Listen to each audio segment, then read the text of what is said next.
Hello everyone, welcome to RV English. ఈ వీడియోలో నేను మీకు 3 common mistakes in English discuss చేయబోతున్నాను. అవి ఏంటంటే, she called him as a stupid. She called him as స్టూపిడ్లో కాల్ అనే వర్బ్ తర్వాత యాజ్ అనే వర్డ్ని మనం యూజ్ చేయకూడదు. సింపుల్గా షీ కాల్డ్ హిమ్ స్టూపిడ్ అని అనాలి. She called him as stupid అని అనకూడదు. She entered in to the office. ఇక్కడ ఎంటర్ అనే వర్బ్ తర్వాత ఇంటూ అనే ప్రిపోజిషన్ని ప్లేస్ తెలియసినప్పుడు యూజ్ చేయకూడదు. సింపుల్గా షీ ఎంటర్డ్ ద ఆఫీస్ అని అనాలి. He resembles with his father. ఈ రిజంబుల్స్ విత్ హిస్ ఫాదర్ అంటే అతను తన ఫాదర్ లాగే సేమ్ పోలికలతో ఉన్నాడు అని.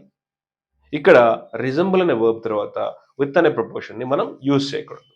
సింపుల్గా ఈ రిజంబుల్స్ హిస్ ఫాదర్ అని అనాలి. ఈ రిజంబుల్స్ హిస్ ఫాదర్ అంటే అతను తన ఫాదర్ పోలికలతో ఉన్నాడు అని.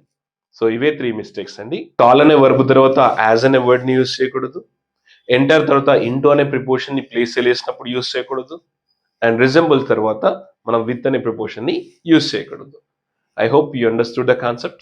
If you understood the concept, please subscribe to my channel for many more videos.